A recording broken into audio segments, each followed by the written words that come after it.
Bonjour à toutes et à tous, bienvenue dans un nouvel épisode de Zététique et Journalisme. Aujourd'hui, on va s'intéresser à trois articles, ma foi, fort passionnants. Dans le Parisien publié ce matin, à l'heure où je tourne, 59% des Français croient à l'efficacité de la chloroquine. Une majorité des Français pensent que le dérivé de cet antipaludique, blablabla, alors que les résultats tardent encore à venir. Ça, à la limite, que les Français y croient à des trucs, c'est pas bien grave. Par contre, ce qui est pénible, on va aller tout de suite au sujet qui nous intéresse, c'est ça. Qu'est-ce que c'est que ces camemberts merdiques là? 49% ça a l'air d'être plus grand que 51 et 45 c'est plus gros que 55. Alors ça déjà c'est un petit problème, mais bon, mettons que le graphiste il avait un petit peu la tête dans le cul et ça ira mieux demain. En revanche, il y a d'autres trucs qui sont un petit peu gênants. Nous avons rarement vu un taux de notoriété aussi élevé pour un traitement, reconnaît François Kraus, directeur du pôle politique de l'IFOP.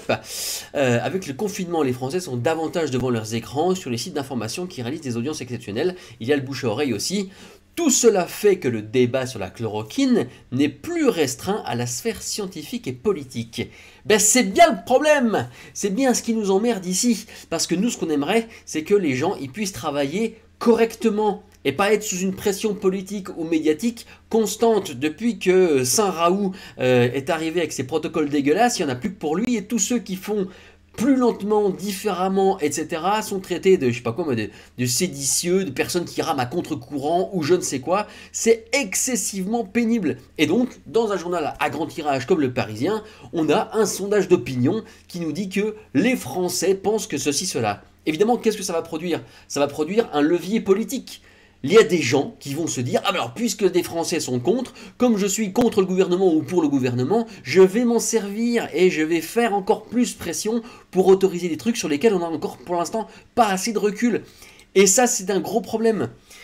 Dans le détail, un quart de ceux qui partagent cet espoir soutiennent aussi la thèse complotiste selon laquelle le virus a été fabriqué dans un laboratoire. Ça se situe ici. Évidemment que vous avez des trucs comme ça. Il y a des gens qui pensent que les labos, c'est une grosse entité qui existe toute seule et que si des labos proposent des solutions et que des labos l'ont fabriqué, c'est probablement les mêmes qui ont des espèces de conflits d'intérêts les uns avec les autres. C'est évidemment n'importe quoi, mais ça passe quand même dans un journal grand public. On constate également que les extrêmes croient davantage que les autres à l'efficacité du traitement, mais cette majorité ne peut pas être réduite à cela. Ce n'est pas que ça, cet espoir touche toutes les catégories de la population, des classes populaires aux plus diplômés, insiste le directeur politique à l'IFOP. C'est vachement bien, mais rendez-vous compte de ce que ça fait des articles comme ça. On dit que les gens y croient. Donc qu'est-ce qui se passe? Les gens y croient davantage puisque je l'ai vu dans la presse, les gens le croient. C'est exactement ce qui se passait sur l'homéopathie. Donc voilà, donc on a un article qui est vraiment pas cool et on a Douste Blazy qui commence à s'y mettre. Et donc lui c'est vraiment du grand n'importe quoi. Dans le même truc, on a eu par exemple ceci dans un journal ultra-conservateur américain, Hydroxychloroquine Rated Most Effective Therapy by Doctors for Coronavirus Global Survey. C'est un survey, donc c'est-à-dire c'est un sondage. Le sondage montre que 6227 physiciens, il y en a 37% qui le mettent comme étant le meilleur traitement qu'ils ont donné à leurs patients sur 15 options qu'ils avaient. Ça, comment est-ce que ça s'est transformé dans la bouche de cet idiot, par exemple? 6000 médecins considèrent que. Donc Charles Consigny, c'est un très gros idiot. Et bien par exemple, lui, il a fait 417 retweets avec sa connerie, parce qu'il n'a pas su lire le papier. Un autre idiot, Alain Houpert, lui, il a mis 6000 scientifiques. Parce que peut-être qu'il parle pas bien anglais et qu'il a confondu physicians, merde, j'ai bougé le truc, physicians là, avec physicien. Alors que physician dans la langue américaine, c'est un médecin, c'est un toubib, c'est la personne chez qui vous allez quand vous êtes malade. Donc voilà, donc par exemple, donc, ces deux idiots, alors lui il a fait 3 K et demi retweets, 3500. C'est beaucoup pour des gens qui ne comprennent pas ce qu'ils partagent, hein, c'est énorme. Donc voilà, donc ces gens ils se basent sur, ils ont un appui politique, hein, donc ces gens se basent sur ce qui se passe dans la presse qui relie mal les informations, et on a donc des espèces de débats qui devraient être pour l'instant cantonnés aux scientifiques, puisqu'on est uniquement sur l'efficacité ou non de l'hydroxychloroquine, et pour l'instant il n'y a que la science qui peut nous dire si c'est efficace ou pas. Après, c'est des questions publiques. Est-ce qu'on a les moyens? Est-ce qu'on va le faire? Combien de personnes il faut l'administrer? Comment? Etc. Voilà, ça, d'accord. Mais là, pour l'instant, c'est que scientifique et il y a des personnes qui dérogent à ça, donc c'est le bordel. C'est d'autant plus le bordel qu'on a ce petit bonhomme-là, Christian Perron. Les tirs de barrage reçus par Didier Raoult sont aussi liés à des querelles d'ego. C'est publié dans Marianne. La directrice de rédaction, Natacha Polony, disait sur Twitter il n'y a pas longtemps qu'elle cherchait des journalistes scientifiques. Donc manifestement, elle ne les a pas encore trouvés. Sinon, ce genre de truc serait encore pas paru. Alors Christian Perron, si vous ne le connaissez pas, il écrit des bouquins pour dire que la maladie de Lyme chronique, donc un truc qui n'existe pas sous sa forme de maladie, quoi. Il y a des symptômes, mais c'est pas une maladie qu'on arrive à cerner vraiment, est un scandale sanitaire, etc., etc. Et donc, évidemment, il prend la différence, mais tout à fait, il prend la défense du docteur Raoult. Alors, qu'est-ce qu'il nous dit comme bêtise? Donc là, voilà, donc, on a son curriculum vitae, donc on a un très très bel argument d'autorité. Pourquoi avoir pris position en faveur du professeur Didier Raoult et de ses essais cliniques sur l'hydroxychloroquine, au moment où nombre d'experts médicaux entendent rester prudents? Je suis un scientifique pragmatique. Alors vous saurez, quand des gens se vantent d'être pragmatiques, tout ce qu'ils vont dire derrière est frappé du sceau du bon sens, puisqu'ils sont eux-mêmes pragmatiques, ils ne pourraient pas dire des bêtises. Parce que c'est pratique de se juger soi-même pragmatique, ça évite d'être critiqué.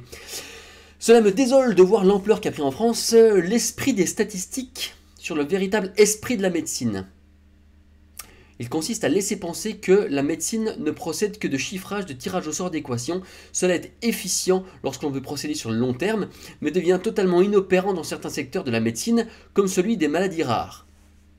Mais donc d'une part, effectivement, le long terme, on l'a pas. Moi, j'ai une question. On va voir la suite. Il est consternant de constater que dans la médecine actuelle, la démarche empirique puisse être méprisée sous prétexte qu'on n'a pas recours à des tests en randomisation avec tirage au sort. Ce qui est impossible actuellement, alors que nous sommes dans une situation d'urgence, une crise sanitaire comme nous n'avons pas depuis plus d'un siècle, etc. Comment ça c'est impossible? Dans sa première étude, le professeur Raoult, il a un groupe contrôle. Il a un groupe contrôle de merde, mais il a un groupe contrôle. Au lieu de faire n'importe quoi avec ce groupe contrôle, il aurait donné un placebo sans lui dire, oui, parce que le groupe contrôle, il n'était pas ni même en double aveugle, ni même en simple aveugle. Il n'était rien du tout. Les patients savaient dans quel groupe ils étaient, et les médecins qui leur donnaient des trucs savaient ce qu'ils leur donnaient aussi. Donc ça fonctionnait pas du tout comme un groupe contrôle efficace, mais il y en avait un. Pourquoi ne pas tout simplement pas fait un truc avec un groupe contrôle en double aveugle? C'était possible, c'était réalisable. Il l'a fait. Il l'a fait, il y avait le groupe contrôle. Bon. Dans la deuxième étude, il n'y a même pas de groupe contrôle. Donc pourquoi il le fait dans un, mais mal, sans le faire dans l'autre? Lui nous dit que c'était impossible alors que tous les moyens matériaux étaient là. À l'heure actuelle, on aurait des résultats. Bon. En cela, nous devons plutôt de considérer une méthode de médecine de guerre. Donc merci Macron d'avoir dit on est en guerre, parce qu'on n'est pas du tout en guerre en fait. Bien loin des préceptes méthodologiques que prêchent les experts médicaux. Cette personne, qui est un docteur, propose de s'affranchir de la méthode. Moi j'ai une question, comment vous obtenez des résultats sans méthode? Est-ce que vous êtes touché par la grâce divine? Est-ce que Saint Raoult vous a abducté depuis le haut? Je ne sais pas, je me pose la question. Si vous mettez la méthode de côté, vous faites confiance à quoi? À qui? Comment? Pourquoi? Pourquoi? Surtout, c'est ça qui m'intéresse, pourquoi? Certains révèlent tout de même des problèmes méthodologiques dans le premier essai clinique de Didier Raoult. La méthodologie du test européen Discovery en cours n'est-elle pas meilleure? Reprenons quelque peu. Avant la publication des études de Raoult, les études chinoises avaient déjà relevé les vertus de la chloroquine pour baisser la charge virale du coronavirus, ce que de nombreux experts chinois ont pu confirmer depuis, comme ce fut le cas dans une étude ce mardi qui valide le protocole, important ça, de Didier Raoult en montrant que l'hydroxychloroquine améliore l'état des patients en début d'infection. On va donc aller sur cette petite étude. Et sur cette petite étude, on va faire une recherche. Et sur cette recherche, on va mettre contrôle. Oh là là, mais qu'est-ce qu'on observe? No difference in the age and sex distribution between the control group and GHCQ. Donc ça, c'est l'hydroxychloroquine. Groupe. Donc, il y a eu un groupe contrôle. Donc, pas comme dans sa deuxième étude, déjà. Et c'était un groupe contrôle qui, manifestement, était en double aveugle. Randomisé. C'est-à-dire pas comme dans sa première étude. Donc, contrairement à ce que dit Christian Perron, ça ne valide pas du tout le protocole de Didier Raoult. Au pire, ça valide ce qu'il a montré, les mêmes résultats. Mais pour l'instant, ce n'est pas suffisant. Mais ça ne valide surtout pas le protocole. On a critiqué Didier Raoult après sa première étude dont il a relevé les résultats le 16 mars dernier, car il n'avait pas 500 malades et un test en double aveugle disponible sous la main. Alors qu'il aurait pu le faire. On a vu qu'il avait des groupes contrôle, donc même avec une très faible cohorte, le groupe contrôle aurait au moins pu créer davantage de sécurité dans ses résultats. Mais en réalité, nul besoin de 300 malades pour démontrer que la charge virale baisse. Si l'on sait, ça c'est important, des médecins chinois que le virus peut persister jusqu'à 3 semaines d'une part et que le protocole du professeur Raoult diminue la charge virale au bout de quelques jours d'autre part, nous devons d'avancer sur la base du succès de ce protocole. Encore une fois, on a vu que le protocole, lui, il n'a pas vraiment de succès. Il a des résultats, mais on ne sait pas si ça vient du protocole ou si c'est un coup de bol. Ça pourrait être un astrologue qui a fait le truc. Peut-être qu'il aurait raison, mais c'est pas le protocole qui permettrait de le démontrer. Cela en dérange beaucoup de voir que le protocole marseillais fonctionne. Donc à nouveau, non. Ce qui n'empêche pas d'évaluer le protocole par la suite avec la méthode de long terme qui convient. Si le protocole fonctionne, pourquoi est-ce qu'on l'évaluerait? Puisqu'il vient de dire la phrase d'avant qui fonctionne. Donc normalement, il n'y a plus besoin d'évaluer. Quelque chose qui fonctionne, c'est que ça a été évalué. Donc s'il y a des résultats, mais qu'il faut encore évaluer le protocole, c'est peut-être que les résultats ne sont pas dus au protocole. Quant au test Discovery, il ne prend pas en compte le protocole du professeur Raoult, puisque c'est de la merde, mais uniquement l'hydroxychloroquine, et ce sur des cas dans des situations de pathologie aggravées. Pour cela, ce test fait preuve d'absence d'éthique. On leur dit, écoutez bien, on leur dit qu'ils vont être tirés au sort et éventuellement ne pas être traités, tout en connaissant très bien les chiffres de mortalité élevés de cette maladie. Le professeur Perron ici, il parle comme un croyant. C'est-à-dire qu'il est persuadé que l'hydroxychloroquine fonctionne, donc il serait non éthique de donner face à ça quelque chose qui ne fonctionne peut-être pas. En tout cas, pas plus qu'un placebo, à savoir un placebo. Mais ça, il faut bien se passer dans le paradigme dans lequel l'hydroxychloroquine fonctionne. Il agit comme s'il le savait déjà. Alors que quand on fait le test, pourquoi est-ce qu'on teste contre placebo? Parce qu'on ne sait pas si le placebo ou le produit qu'on donne fonctionne. Donc, comme on part de zéro, comme on part avec une connaissance à zéro du truc, on ne peut pas dire donner un truc est non éthique au cas où ça marche moins bien que ce qu'on teste, puisque ce qu'on teste, on ne l'a pas testé par définition. Donc ça, c'est encore une fois n'importe quoi. Il a la position du tenant qui sait déjà à l'avance les résultats de ce qu'il va tester. C'est plus de la science, c'est de la prédiction, on est encore dans l'astrologie là. Donc c'est très difficile, très difficile. Marianne là, oulala, je suis dans la colle. Les autorités sanitaires mettent par ailleurs en garde contre les effets secondaires de ce médicament.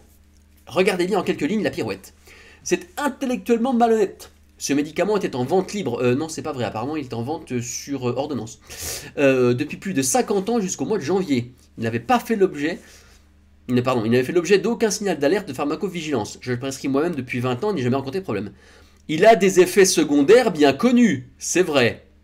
Mais il vient de dire que c'était intellectuellement malhonnête de mise en garde contre les effets secondaires. What? Il faut être prudent, notamment avec des personnes cardiaques et plus spécifiquement les personnes âgées prenant simultanément plusieurs médicaments. C'est vrai. Il y a aussi des complications avec la maladie de Parkinson, ce genre de choses.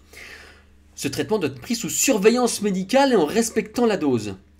Ce médicament était en vente libre depuis plus de 50 ans. Si c'est en vente libre, comment on fait une surveillance médicale? Qu'est-ce que c'est que cet amalgame bidard là?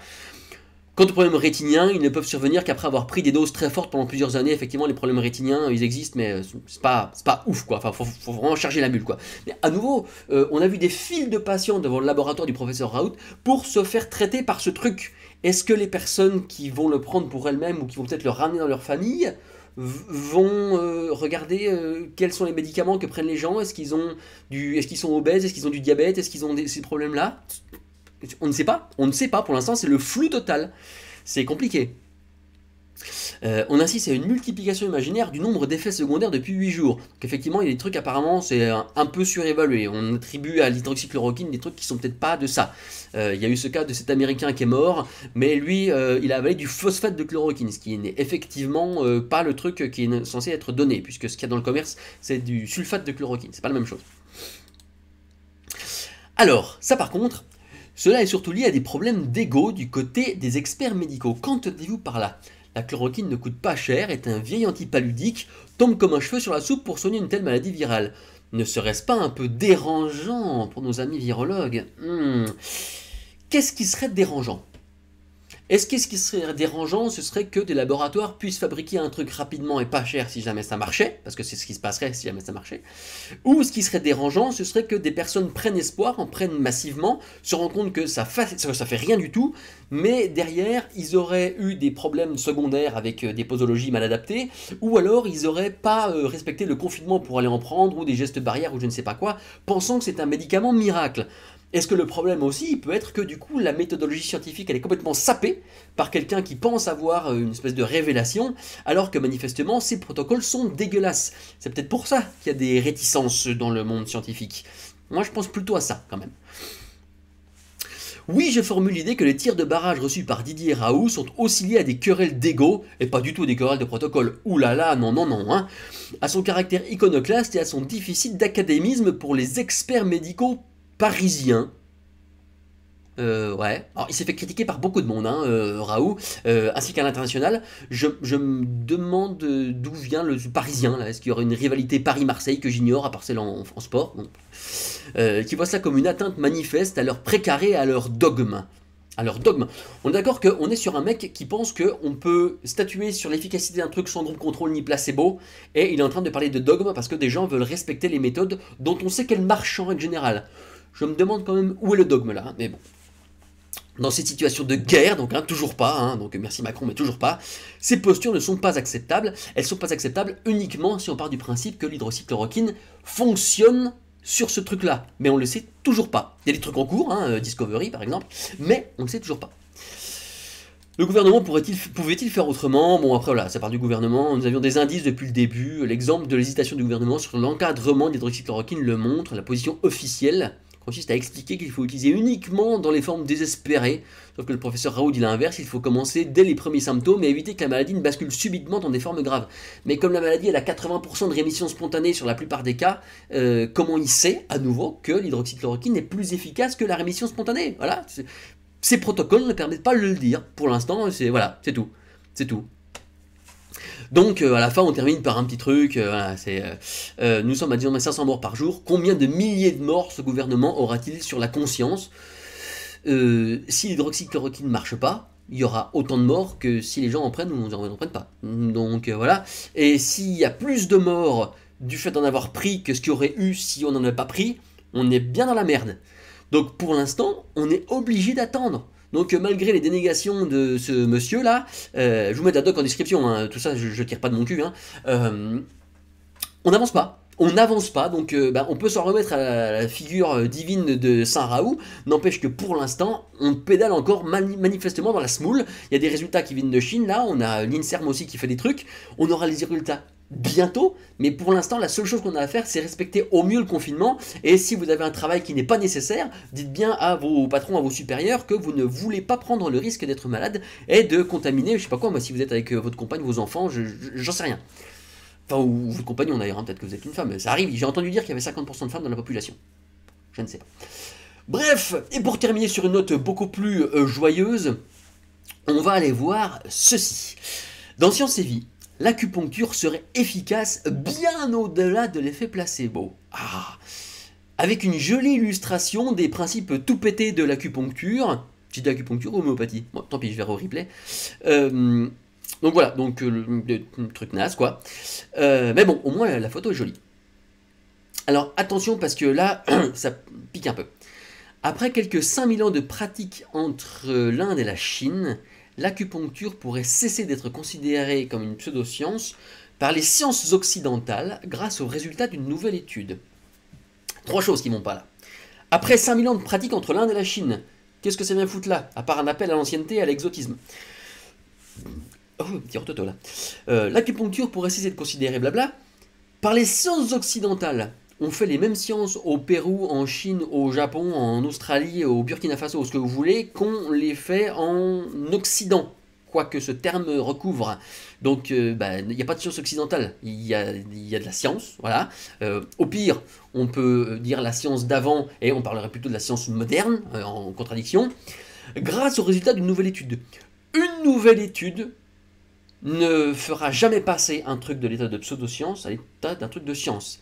Une nouvelle étude ne validera jamais un truc dont on pensait avant que c'était de la merde, ou une nouvelle étude ne sera jamais suffisante pour créer une découverte, un machin, un je ne sais pas quoi. Donc rien que ce petit chapeau là déjà, les 3 lignes là, ça va pas.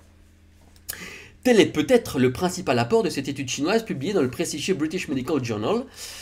Car ce travail a beau porter sur une pathologie bien précise, la migraine, les chercheurs reconnaissent qu'il faudra des études à plus long terme pour mesurer pleinement l'effet thérapeutique réel de l'acupuncture sur la douleur migraineuse. C'est quoi le rapport entre le début de cette proposition car ce travail a beau porter sur la migraine. Et là, il nous dit, il faudra plus de tests pour voir si ça marche sur la migraine. Ah, du coup, le a beau porter, c'est pas... Enfin, c'est bizarre comme enchaînement. De fait, jusque-là, les études médicales sur l'acupuncture l'avaient toujours relégué au rang de pratique placebo, blablabla, etc. Et collatéralement, c'est un nouveau traitement qui s'esquisse pour une pathologie dont on ne saisit pas bien encore la nature, qui échappe à une thérapeutique totalement efficace. Mais ce qui est dérangeant, c'est qu'à la fin, ils nous disent... On joue pas ces trucs, hein, ils parlent de ce qui s'est passé dans le machin. C'est pas très correct d'ailleurs, vous allez voir, on va aller un petit peu fouiller dans l'étude. En effet, dans les expériences précédentes, qui n'avaient donc pas jeté de résultats prouvants, d'accord, le groupe placebo a été piqué avec des aiguilles d'acupuncture, mais hors des points méridiens traditionnels. Or, cela posait un problème au regard de la méthodologie scientifique, qu'il avait été montré que le simple fait de piquer la peau entraînait un effet bénéfique sur la douleur, ce qui ne permettait pas d'évaluer réellement l'effet placebo, effectivement. Donc là, ils ont utilisé des trucs où ça pique pas vraiment. Le problème... Attends, on va terminer l'article. Bon, donc là, il parle du truc, voilà. Moi, ce qui me gêne ensuite, c'est la fin. Résultat, entre le groupe traité avec une vraie acupuncture et celui ayant reçu un traitement de fausse acupuncture, ils ont observé une réduction importante, blablabla. Néanmoins, la réduction du nombre de jours de crise par acupuncture a été moindre que celle obtenue par les nouveaux traitements préventifs standards, donc avec des anticorps monoclonaux. Conclusion, et là, ça rentre totalement en contradiction avec le début de l'article. L'effet dépasse clairement, d'accord, même s'il ne dépasse pas l'effet des traitements, elle peut donc être utilisée, blablabla, un petit mieux pour les migraineux, mais un grand mieux pour l'acupuncture, du moins aux yeux de la médecine standard occidentale, donc toujours pas, hein, à condition que la méthodologie ne soit pas remise en question par d'autres chercheurs. Et c'est là que la bas blesse. Quand on va voir le truc, qu'est-ce qu'on observe dans les méthodes? Donc ça c'est le... Alors, truc de très bien, Science et Vie, il marque ici et là, les liens. Le lien vers l'étude et le lien vers l'édito du BMJ. Donc ça, c'est plutôt cool. Mais, randomize single blind. Donc effectivement, c'est randomisé, ça c'est très bien, puisqu'il y a des groupes contrôle. Mais single blind, donc simple aveugle, ça veut dire que le praticien qui donne la vraie acupuncture ou la fausse acupuncture, il sait ce qu'il fait.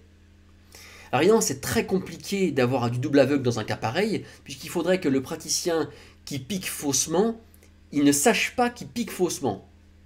À mon avis, ce serait quand même très compliqué à mettre en place. Mais il y a d'autres choses qui ont été critiquées dans l'éditorial, les réponses par d'autres scientifiques, et là, on est sur des trucs qui sont assez problématiques.